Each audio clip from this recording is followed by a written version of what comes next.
Muli ho, maraming salamat. Okay, mamaya ho, may meeting ho ang mga leaders. Yan, mamaya ho. Pag-uusapan ho natin kung anong gagawin natin ngayong buwan ng anong buwan na ba? April. Birthday ko raw ngayong April. Yung mga naniniwala, alam nyo na ngayong buwan na to. Okay ho, so maraming salamat ho. Doon sa mga may award pa ho na natira dito, mamaya i-claim ng mag-asawa. Sila ho yung nanalo eh. Ano? Okay. Ang lahat ng ito ay magagawa ko dahil sa lakas na kaloob sa akin ni Kristo. Ngayong araw na ito ay may mga pag-uusapan na naman tayong mensahe ng Panginoon na alam natin hindi natin basta magagawa kung hindi tayo tutulungan ng Panginoon. Amen po ba? Kanina narinig ko habang may nagpapatotoo, parang may gusto ata magpabaptize. Mayroon po ba dito hindi pa nababautismo? Meron pa po ba? Pero gustong-gusto na magpabautismo. Ngayon din, ilulublob kita. Sino? Walang pilitan. Walang turuan. Pagramdam mo sa sarili mo, Pastor, hindi ko na papatagalin pa, hindi dagat, hindi, ilulublob lang kita ngayong araw na to. Ay available tayong tubig doon na pwede yung pagbautismuhan. Huwag ka lang maarte, para ka sinaaman. Pastor, ang dumi nun. Ano sinaaman? Sabi ng ninaaman, kahit anong iutos sa akin ng propeta, ano, gagawin ko, mawala na yung ketong ko. Sabi ng propeta, okay ho, maglublob kayo doon sa Jordan. Sabi ni Naaman, ang dumi doon. Pwede ba sa parpar? Mamaya kung may gusto magpabautismo, hindi ako nagbibiro, babautismo kita ngayong araw na to. May tubig ho doon nakahanda. Huwag mo na lang tingnan yung ilalim. Meron ho ba? Parang natakot doon sa ilalim. Nalinis na naman. Kayo. So ito ang mensahe natin ngayong araw na to. Doon sa mga sabik lagi sa Panginoon. Santiago chapter 4 verse 10. Yan. Excited ako ibahagi sa inyo ang mensahe ito sapagkat ito ay marami itong pangako, itong mensahe na ito. Santiago chapter 4 verse 10, pag-uusapan ho natin ngayong araw na ito ay tungkol ho sa pagpapakababa o magpakababa. Yan katabi mo ba ay isa sa mga tao mapagpakumbaba o yan ay isang tao mapagmataas? Kilay pa lang, alam mo na kung mapagmataas o mapagmataas o parang humble lang isang tao. Okay, base yun sa ating mga panlabas na paningin. So ngayon ang mensahe ng Diyos ay magpakababa at aalamin natin kung paano, aalamin natin kung ano ang mga benepisyo ng mga tao kung may gantong puso dahil ito ay isang utos. Ulitin ko lang ha, alam ko ay may iba dito na nandito, mayroong trabaho, mayroong iniisip na negosyo, pero maraming salamat dahil naglaan kayo ng oras. Mas pinili nyo ang Diyos dahil mas the best siya. Amen. Yung kikitain nyo ngayong araw na to, kaya nyo i-doble ng mas marami pa. Magpakababa. Okay. Ano ibig sabihin yan? Ang salitang magpakababa ay isang salitang madaling sabihin, pero mahirap gawin. Tama? Tama po ba? Madaling sabihin yan. Magpakababa ka o magpapakababa ko. Pero once na pupunta ka na doon sa tao, na pagpapakababaan mo ng loob, hindi mo kaya kasi bakit ho? Hindi ho basta-basta to. Yung isuko mo yung pride mo, lalo tayo mga Pilipino, may pride tayo.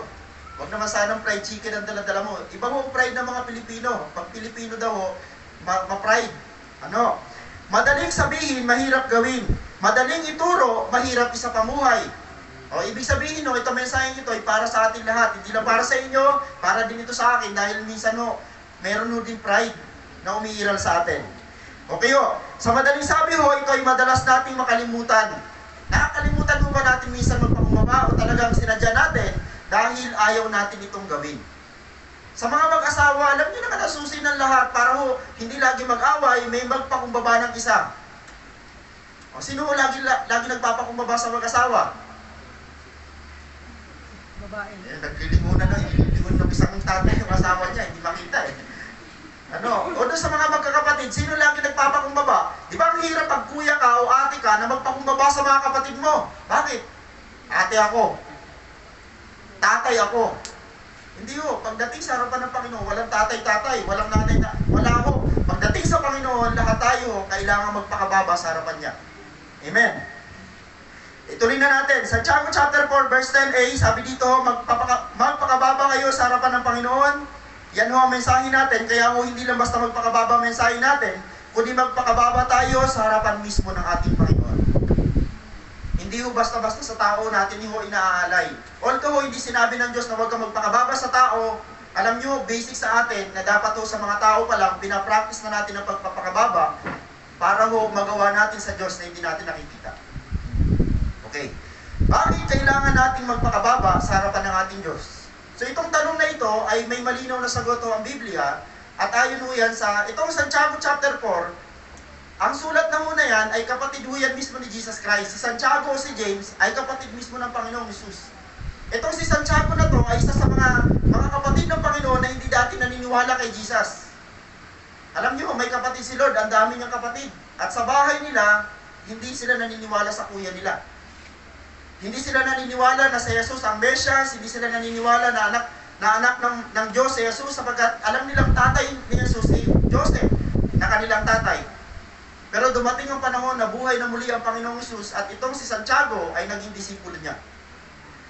Alam niyo, maraming mga tao sa kalang maniniwala kapag may nakita na sila, may napatunayan na sila sa oras na ito, kahit wala ka pa nakikita, maniwala ka na kapatid.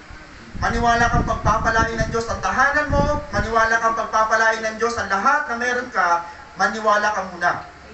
Amen. Magpakababa kayo sa harapan ng Panginoon sapagkat una, sabi dito, at itataas niya kayo. Sino lagi dito may gustong promotion? Ang Diyos natin ay Diyos na promotion. Ang Diyos natin ay Diyos na nag-i-increase, nagtataas, nagdadagdag ng lahat ng mga bagay na kulang sa atin. Pero bakit hindi natin natatanggap bilang mga anak niya? Ay sapagkat may kulang na hindi natin ginagawa. Magpakababa kayo sa harapan ng Panginoon at itataas niya kayo. Yung pagpunta mo lang dito ay simbolo ng pagpapakababa. Alamin natin mamaya meaning yan. Santiago chapter 4 verse 6, itong pangalawang dahilan, ang Diyos ay laban sa mga palalo. Alam niyo ang kabaliktaran ng pagpapakababa, palalo. Pagpapakababa, mayabang. Ayan mo magkabaliktaran. Okay. Sabi dito, yung salitang laban, ibig sabihin hahatulan ng Diyos ang lahat ng mga mayayabang. May kilala ka? Hayaan mong Diyos ang humatol sa Kanya. Huwag na huwag mo siyang hahatulan, hayaan mong hatulan siya ng Diyos sa panahon siya haharap sa Diyos. Ngunit tumutulong sa mga mapagpakumbaba. Ramdam natin kung gaano kasarap ang tulong ng Diyos mismo. Alam nyo, kung magsasalita lang dito yung mga nakaranas, alam nyo sa totoo lang, ang simbahan natin, marami pa rin mahihayin. Mahihayin magpatotoo, ng kabutihan ng Diyos, magpasalamat sa Diyos. Bakit ka naiiya? Ay kasi sa tao mo, ibinabahagi yung patotoo mo. Pero kung ang patotoo mo na ito ay para sa kapulihan ng Diyos mo, dapat hindi ka mahiya, nang lalo ka pang pagpalain ng Diyos. Amen. Amen po ba? Alam nyo, ang dami pinagpala sa ating magkakapatid. Napakarami. Okay, balikan lang natin yung tanong at dalawang sagot niyan. Bakit kailangan natin magpakababa sa harapan ng Diyos? Una, upang itaas niya tayo. Ang kahulugan niyan, sapagkat ang Diyos ay Diyos na mapagpala. Ano ang Diyos natin? Siya ang Diyos, God of promotion at God of increasing. Pastor, kulang ako ng karunungan. Pag lumapit ka sa Diyos, nagpakababa ka, yung kulang mo, bibigyan niya. Ang sabi ng Bible, yung mga kulang ng karunungan ay humingi sa Diyos. Ngayon mga magulang, humingi kayo ng dunong sa Diyos dahil iba na ngayon ang mga bata. Sinasabi ko sa inyo, iba na ngayon, ibang klase na ngayon ang henerasyon ng mga bata. Nag-uusap kami mag-asawa, sabi ko, iba na talaga yung mga bata noon. Noong panahon natin, yung iba yung trato ng anak sa iba yung trato ng anak sa magulang, iba yung trato ng magulang sa anak. Ngayon parang dahil nagbabago ang panahon natin, yung magulang na halos yung mag-submit sa anak niya. Bakit tingnan? Tama? Bata pa lang. 3 to 4 years old na magulang na ang sumusunod sa anak. Maganda ba tingnan? Paano na sa panahon niya? Di ba kung halimbawa sa panahon namin ngayon, kami na halos na nasunod sa kanya, paano na yung susunod na panahon niya? Lalo na masama. Okay, sabi dito, ulitin ko lang, ang Diyos ang nagbibigay ng promotion, ang Diyos ang nagbibigay ng increase. Dito lagi kong pinag-pray na mga anak ng Diyos ay pagpalain ng malaking sahod. Sino dito ang gusto ng malaking sahod? Pareho tayo. Kaya ako sumasahod na malaki. Apply kayo dito. Kaya, resume lang kailangan. Alam kayo ng blessing. Sabi ko ako lang personal, nag-pray ako, Lord, pagpalain mo naman ako dahil birthday na mo ng anak ko sa Sabado. Hindi kayo invited. Pili-pili lang. Sumama yung loob ng iba. Hindi invited ho kayo lahat. Pumunta ho kayo dito ng alas 3 ng hapon para ho tapos na. Alas 3 po ng hapon. Mga kapatid, ano lang Invited ho kayo lahat. Okay, God of promotion, nagbibigay ang Diyos. Sabi ko, Lord, walang-wala pa kami mag-asawa. Ito yung anak ko, hingi ng hingi. Sabi niya, gusto niya ng ganito, gusto niya ng ganon. Ang Diyos gumagamit ng mga tao para yung gusto ng anak ko, mabigay. Kasi walang pambigay yung tatay. Ngayon may nagbigay na. Sabi ng anak ko, gusto pa niya daw ng bulldozer. Sino may magbibigay? Kung ano-anong hinihingi ng anak ko. Alam niya kasi may tatay siya na magbibigay sa kanya. Ganon din dapat ang pakiramdam natin. Lord, humingi ka na humingi dahil alam mo may Diyos ka magbibigay sa iyo. Kapatid, huwag ka lang hihingi ng biyan. Huwag ka naman hihingi, Lord, pahingi ng eroplano. Saan pa ipaparking? Lord, pahingi ng, ano pa? Pahingi ng barko. Yung tama lang. Ano yung kasi sa bahay mo? Sabi ko sa isang kabataan, humingi ka na kasi sa Panginoon. Apply ka na apply ng pagkuha ng motor, hindi ka naman humingi yata sa Lord. Humingi ka na sa Diyos. Dahil ang Diyos, kaya niyang kausapin ng mga taong may pag-aari ng mga sasakyan na yan. Ang Diyos ay Diyos ng promotion at Diyos na nagdadagdag. Kapatid, huwag mong kakalimutan na magpakababa sa harapan ng Diyos dahil ang Diyos meron ng lahat na kaya niyang ibigay sa iyo. Amen. Amen po ba? Palapahan natin si Lord. Pwede mo palapahan natin si Lord. Kayo ay parang nantipin natin pag sa Panginoon, ang susi lamang ho niyan ay magpakababa. Pangalawa, sabi dito upang tulungan tayo ng Diyos sapagat ang Diyos ay mahabagin. Alam niyo ba magkaiba ho yung, sabi dyan, God is gracious. Magkaiba ho ang grace sa mercy. Yung awa, magkaiba ho doon sa habag. Kasi ang pagkakaiba ng grace sa mercy, ito, yung naawa ka, okay, sige, dahil nagkasala ka sa akin, naawa ko sa iyo, sige, absuelto ka na. Sa grasya ho, ganito, naawa na ang Diyos sa atin, naawa na, inabsuelto na tayo. Tinawag tayo uli ng Panginoon, dahil naawa ko sa iyo, ito, bibigyan ko sa iyo pera. Ganun katindi, naawa na ang Diyos, binigyan pa tayo. Tandaan nyo, ang Diyos natin ho ay matulungin. Ang Diyos natin ho ay grabe, gracious ang Diyos natin. Okay. Paano ang tamang pagpapakababa sa harapan ng Diyos? Ito na mismo ho, ang gusto kong lagyan ng highlights para makita natin kung talaga bang tama yung ating pagpapakababa sa harapan ng Diyos.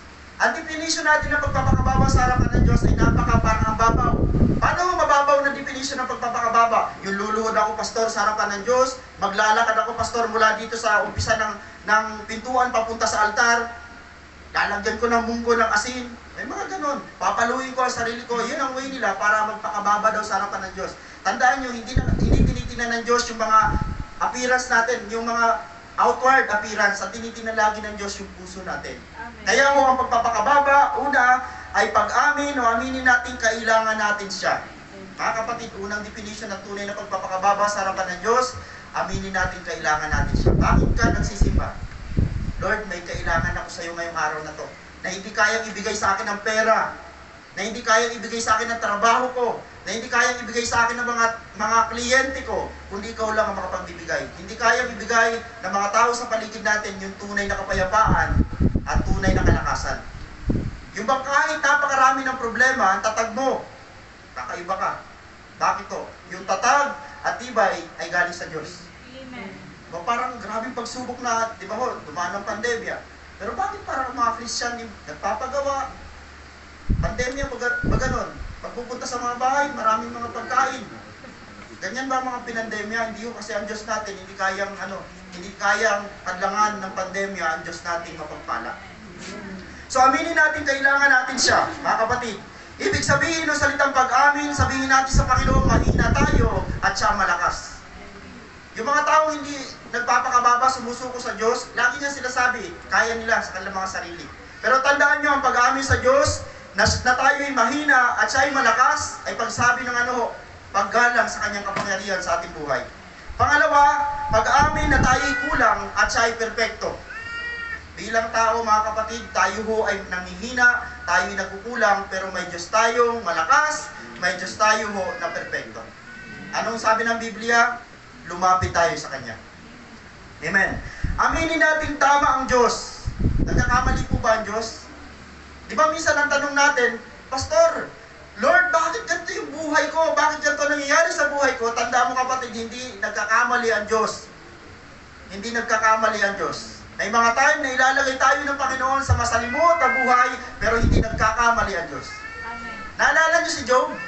Sa loob ng isang araw, hindi man malinaw na sinabi sa Bible na sa loob ng isang araw, na wash out ang lahat ng mga bagay na kinahuhumalingan maaari ng kanyang mga anak. Siyempre ang mga magulang, kinahuhumalingan nila yung kanilang mga anak. Mahal na mahal nila. Sa isang iglap lang, sa isang araw, nagpadala ang Diyos at pumayag ang Diyos na salantahin ni Satanas ang kanyang ari-arian, pati kanyang pamilya. At pwede i-question ni Job, Lord, bakit ganito ang buhay? Bakit ang salimot na nangyari sa buhay ko? Tandaan nyo, hindi nagkakamali ang Diyos dahil may behind the scene. Alam niyo yung salitang behind the scene? Yung pag mayroong movie, bago ho yan ipalabas, may behind the scene. Yung pagsabog niyan, planado. Alam niyo yung salitang planado? Bago dumampi yan sa'yo, kailangan may tutunog na it's either tambol para magmukhang malakas. Behind the scene. Nung panahon na yun, walang alam si Job. Sabi ng Diyos, di ba nag-usap ang Diyos at si Satanas? Yun ang behind the scene. Sabi ni Satanas, Panginoon, kaya ka lang naman sinasamba ni Job dahil mayaman siya. Sabi ng Panginoon, behind the scene, sige, puntahan mo yung yaman niya. Huwag mo lang siya sasaktan. Behind the scene. Alam niyo ba nag-uusap ang Diyos at ang kaaway? Pinapayagan ng Diyos minsan na tayo ho ay kantihin para magpursigi ka na manalig sa Diyos na nakakaalam God is in control. Alam ng Diyos sa mga nangyayari sa buhay mo. Kahit ba salimuot, Pastor, tama ka kapatid. Kahit napakasalimuot, alam ng Diyos kung paano ka dyan makakaalis, kung paano ka dyan magtatagumpay dahil sa huli, ikaw pa rin ang mananalo. Amen? Si Job, siya pa rin nananalo. Okay, nawash out ang kanyang kayamanan, namatay ang kanyang mga anak, pero nagbigay ang Diyos ng doble. Dinoble ang kayamanan, binigyan ng Diyos ng panibagong mga anak ang kanyang asawa, 10 ang nawala, 10 ang binigay, magaganda. Ang sinabi. Aminin natin tama ang Diyos, sapagat nagkakamali tayo, nagkakasala tayo. Yun ang pinakamasarap na pakiramdam sa panahon nagpapakababa ka sa harapan ng Diyos, umaamin ka sa Kanya. Bakit may mga tao hong hindi nagsisimba? Mayayabang ang mga yun. Maniwala kayo sa hindi, mayayabang sila. Pastor, hindi. Pastor, paano yung may mga sakit? Exempted ba sila? Alam niyo, may mga paraan na sa panahon natin ngayon. Kung talagang gusto mo, nung panahon no, ang mga may sakit talaga may pumupunta sa Panginoon. Yung isang may sakit, wala siyang kakayanan para idala ang sarili niya para pumunta sa presensya ng Panginoon. Ano sabi niya? Nag-request siya doon sa mga tao, dalhin mo ako kay Jesus. Ang ginawa nila, inuhugos yung lalaki ho na paralitiko. Halos ho, ang gumagana na lang ay isip at hindi ko alam kung nagsasalita, pero dahil desire ng tao na gumaling, pumupunta sa kay Jesus. Bakit to? Ang pagpapakababa sa harapan ng Panginoon, kailangan ikaw ang nag-i-effort. Amen? Hindi pwedeng ibang pumunta para sa iyo. Pastor, nagsimba dyan yung tithes ko. Huwag mo hayaan na ganun. Kailangan ikaw ang personal. Di ba pag sumasamba? Ikaw yun, ikaw yung personal. Hindi pwedeng nakikinig lang ang Diyos dahil sa praise and worship team. Ikaw, inaantay ng Panginoon na tumunog ang puso mo na mapakinggan ka niya. Ikaw. Hindi ang kalahatan, individual. Amen po ba? So paano tayo humarap sa Panginoon? Tayo ho ay umaamin sa harapan niya. Paalala, ang pagpapakababa sa harapan ng Diyos ay pag-amin ng ating lubos na pagkilala sa kapangyarihan ng Diyos sa ating buhay. Amen. Kapatid, pag nagpakababa ka pala, nire-recognize mo ang kapangyarihan ng Diyos at nagsasabi kang, Lord, talagang mas magaling ka, mas malakas ka, mas makapangyarihan ka kasi sa akin. Sinadya ng Diyos na ikaw ay tao at siya ay Diyos. Bakit to? Para matuto tayo magpakababa sa kanyang harapan. Isa sa pinakamasarap na senaryo sa buhay ang mawalan ka, magkulang ka, nang malaman mo kung sino talaga ang supplier, kung sino talaga nagbibigay. Amen? Paano malalamang ang Diyos ay nagpapagaling kung hindi ka nagkakasakit? Kaya kahit anong prayer ng mga anak ng Diyos na huwag magkasakit, magkakasakit ka. Bakit? Gusto ng Diyos ipaalam sa iyo na siya ang tunay na manggagamot. Amen. Lord, gusto mong malaman na ang Diyos ay nagpapayaman, hayaan mo muna maghirap ka. Hayaan mo muna talagang, di ba, ang ating mensahe ay ang nagpapakababa ay tataas ng Panginoon at ang nagpapakataas ay ibababa ng Panginoon. Hayaan mo, ibaba ka ng mga tao nang ang Diyos naman na magtaas sa iyo. Kitang-kita kung paano ka iaangat ng Diyos. Huwag naman sanang iaangat ka may tali. Hindi ko gano'n ha. Pino-promote. Ka-apply mo, pasensya na, patotoo pala ng kapatid ko ka na, ka-apply lang na regular na. Ba't ganun? Ang dami nyo siguro naka-ismen na mga kilay. Ano pa to? Walis tintinger. Yung pinangalanan na. Yan ang una mong pangalan. Ngayon, iba na sa susunod. Kangkong girl. I-apply mo ako para dalawa tayo. Ano, sign na may mapagpakumbabang puso ang isang tao. Okay, tingnan natin kung ikaw ito, mag-amen ka. Kung hindi naman ikaw, tumahimik at magbago. Okay. Sign na may pakumbabang puso ang isang tao, una, lumalapit siya sa Diyos. Amen. Ikaw yun. Marunong ka ba lumapit sa Panginoon? Alam niyo ba ang pagsamba sa Panginoon ay isang opportunity na hindi nagagawa ng iba? Ako, dyan lang ang bahay ko, pero excited ako pag Sunday. Dapat hindi na ako excited, dyan lang yung bahay ko. Eh lalo siguro kung mas malayo ako. Alam niyo yung puso, dati may mga kabataan akong, may mga kabataan akong mini-mentor. Sila ang lalayo, Maynila pa sila. Uuwi ng Sunday o Saturday para makapagsimba. Ganun sila kauhaw sa Panginoon. Sa panahon mo natin, dapat ganun. Pag Sunday, Lord, alam mong iinom ka. Alam mo kakain ka. Dapat excited ka naman pag pupunta ka sa church. Sinasamahan ba natin ng saya? O baka napipilitan lang tayo. Kung napipilitan ka lang kapatid, ulitin ko sa'yo, ayusin mo ang puso mo dahil hindi ka tanggap-tanggap sa Panginoon, yung napipilitan lang. Diba? Sabi ng Panginoon, pag magbibigay ka ng iyong sarili, ng lahat na meron ka, kailangan bukal sa puso. Lumapit, at sabi dito, sign na may mapagpakumbabang puso ang isang tao, ulitin ko lang, lumalapit sa Diyos. Amen po ba? Amen. Pangalawa, ang isang tao mapagpakumbaba, pangalawa, nagpapasakop sa Diyos. Amen. Pag sinabi nagpapasakop, hindi na yung gusto niya, yung ginagawa niya, kundi yung gusto na ng Panginoon niya. Amen. Pangatlo, sign na may pagpakumbabang puso ang isang tao, siya ay nakikinig, at hindi lang basta siya nakikinig, siya ay sumusunod sa Diyos. Yan ang pinakamaganda sana makita natin dito. The moment na nakinig ka ng salita ng Diyos, huwag mo nang sayang kapatid yung napakinggan mo. Ang kasunod kasi ng pakikinig ay pagsasagawa ng ating mga napakinggan. Tandaan, hanggat hindi tayo nagpapakababa sa harapan ng Panginoon Diyos, ganito ang mangyayari sa atin. Hanggat hindi tayo marunong magpakababa sa harapan ng Diyos, ganito ang una, hindi niya tayo itataas.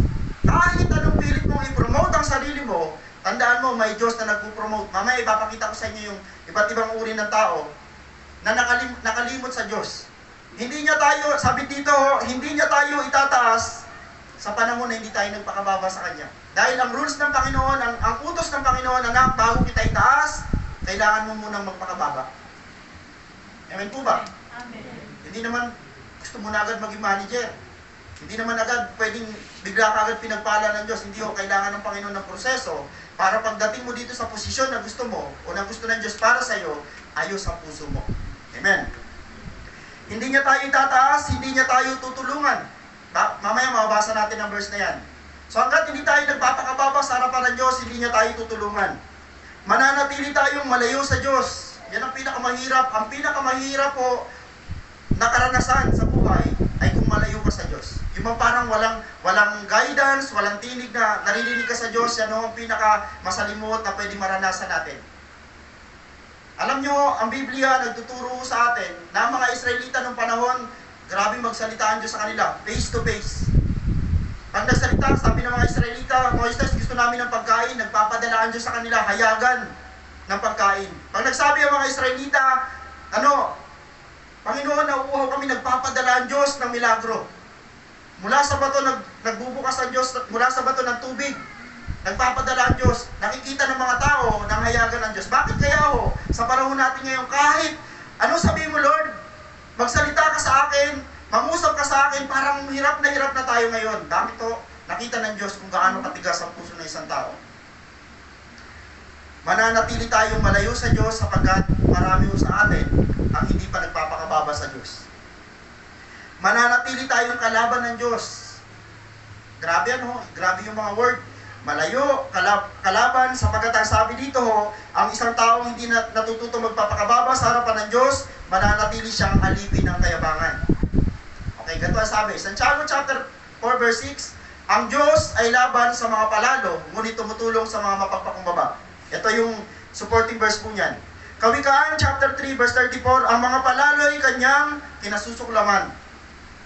Ano yung mukha ng, paano mo masuklam ang isang Diyos? O paano masuklam ang isang tao? Di ba hindi mo maipinta mukha? Hindi lang mo basta to galit. Yung salitang suklam ay talagang parang halos ito ay kumbaga sa mukha hindi talaga may pinta. Parang kumbaga kada makikita kanya parang nasusuka sa iyo pagmumukha. Ganun katindi. Ganun katindi magalit ang Diyos sa kayabangan. Ang mga palalo'y kanyang kinasusuklaman, ngunit kinagigiliwan ang may mababang kalooban. Pili ka lang kapatid. Nasa iyo ang pagpili. Kung gusto mong kalugdan ng Diyos, hayaan mo magpakababa ka. Pero kung gusto mong kasuklaman ng Diyos, hayaan mo magmataas ka. Amen? Okay, hamon na agad tayo. So dito ipapakita ko sa inyo yung tatlong tao na napakatitindi ng kanilang mga asal. Huwag maging palalo. Yan ang unang hamon natin na kailangan mo mapakinggan. At once na narinig mo ito, kailangan ma-develop sa atin yung salitang huwag tayo maging palalo sa lahat ng aspeto natin. Halimbawa, naka-accomplish ka ng isang bagay na alam mong ikaw mismo ang gumawa o ikaw mismo yung promotor, huwag mong i-develop sa sarili mo na ikaw yung matanyag o makilala. Hayaan mo, ibigay mo sa Diyos ang lahat ng papuri. Huwag maging palalo kagaya mo kagaya ni Paraon. Si Paraon ay hari ng Ehipto. Hindi lang basta to hari. Ang Paraon sa Ehipto ay tinuturing na Diyos ng panahon nila. Kaya nung sabi ng Diyos, Moses, pumunta ka sa Paraon, kausapin mo siya, sabihin mo sa kanya, sabi ni Moses, Panginoon, paano bang nagtanong ang Paraon kung sino ka? Dahil ang pangalan ng Diyos hindi niya sinasabi kay Moses. Sabihin mo kay Paraon, ako'y si ako nga. Which is sinabi rin ni Jesus Christ nung bagong tipan. Sabi ni Moses, Paraon, inuutos ng aming Diyos na palayain mo na mga Israelita. Sabi ng Paraon, ganito katindi ang mga salita ng mga mayayabang. Ang sabi ng Paraon, wala akong kinikilalang Diyos sapagkat ako mismo ang Diyos ng bansang ito. Okay, ang unang ugali ng mga mayayabang, walang kinikilalang Diyos. Sa buhay ba natin may kinikilala tayong Diyos? Kung meron, kailangan mag-submit tayo sa Kanya. So yung Paraon dito, sabi niya, wala akong kinikilalang Diyos sapagkat ako ang Diyos ng bansang ito at ako masusunod sa buhay ninyo. Paano mo ang gagawin ng Diyos sa mga mayayabang? Dahil nung nagpakita si Paraon ng kayabangan, nagpakita ang Diyos ng kapangyarihan. Nagpadala ang Diyos ng 10 salot para yung kayabangan ng Paraon, lumuhod ang Paraon sa harapan ng Diyos na mas makapangyarihan kaysa kanya. Ang mga Paraon noong panahon, ang dami niyang mga kasama mga magikero. Di ba nung una, naging dugo ang tubig, naging dugo ang ilog, naging dugo ang mga tubig doon sa tapayan nila, ginawa ng mga magikero. At ang sabi ng Paraon, sabi ko sa iyo, merong ganyan tao dito sa aming lugar. Yung 10 salot na yun pinatunayan ng Panginoon na siya ay ahead sa lahat ng mga kaya ng gawin ng mga tao. Kaya si Paraon at that time, pinakahuli at hindi niya kayang gawin, yung patayin lahat ng Panginoon Diyos ng lahat ng panganay at pagpapatunay na ang buhay na meron tayo ay galing sa Diyos. Huwag maging palalo kagaya ng Paraon na walang kinikilalang Diyos. Nakakatakot pag wala kang kinikilalang Diyos, wala kang kinatatakutan.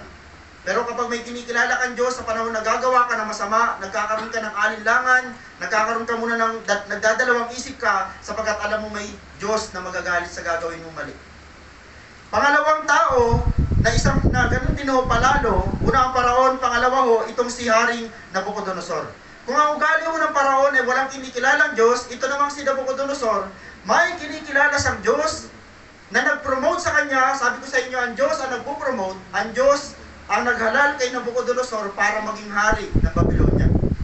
Ginamit ng Diyos si Haring Nabucodonosor para maging kamay na bakal. Alam niyo mga kapatid, kapag itong eleksyon natin ay may inihalal, nanalo yung hindi natin gusto, huwag naman natin sabihin na dahil hindi mo gusto, hindi ka na magpapasakop, mali yun. Tandaan nyo, lahat ng pamahalaan, lahat ng gobyerno ay galing sa Diyos.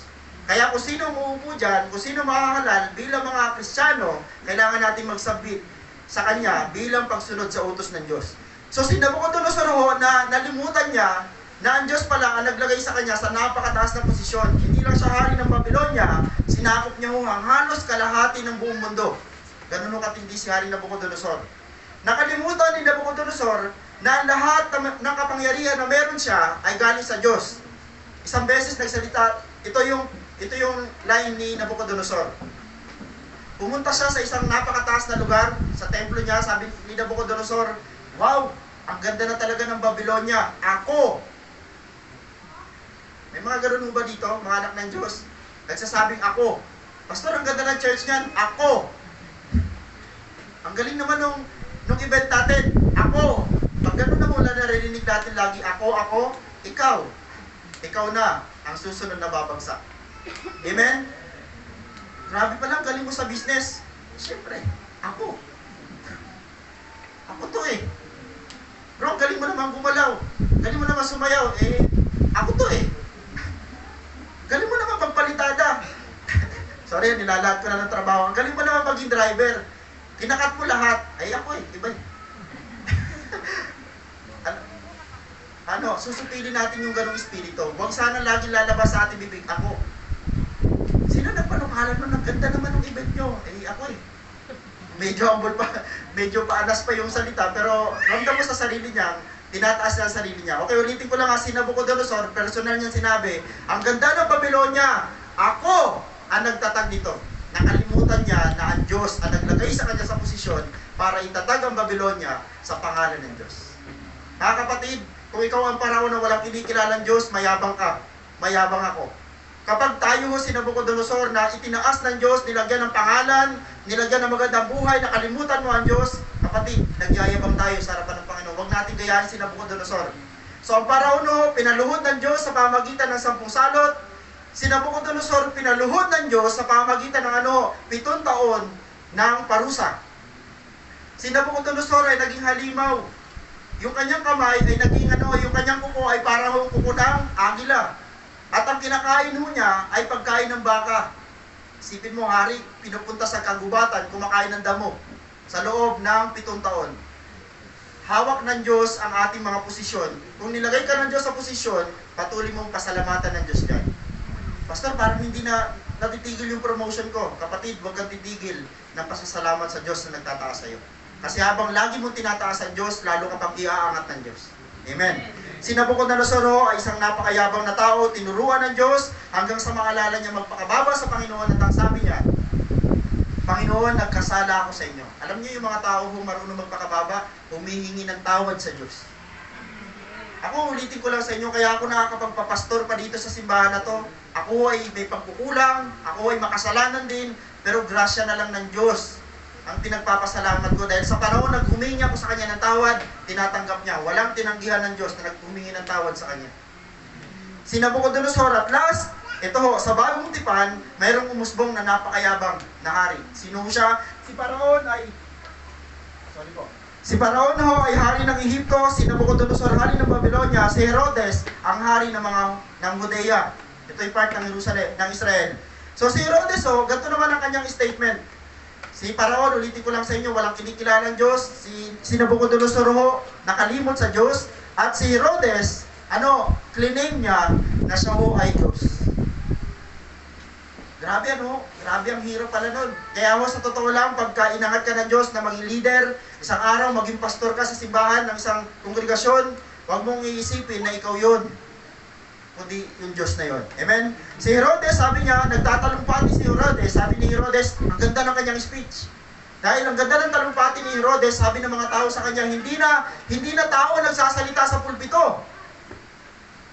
Narinig ni Herodes, sabi ng mga tao, hindi na basta-basta tao ito nagsasalita. Para siyang Diyos. Alam nyo, inangkin ni Herodes yung claim na para dapat sa Diyos. Ano nangyari kay Herodes? Dahil claim niya na siya ay Diyos. Alam nyo, on the spot, sinaling siya ng anghel at naging, inuod siya. Ganong katindi ang nangyayari sa mga taong nagmamakataas. Kapatid, kapag may business ka at yung business na yan, ramdam mong galing sa Diyos, i-offer mo lagi sa Diyos ang papuri. Dahil lalo ka pa niyang iaangat, ipopromote. Kasi ang simbahang ito, ang deklarasyon sa mga kongregasyon natin, tayo pagyamanin ng Diyos sa lahat ng aspeto ng ating buhay.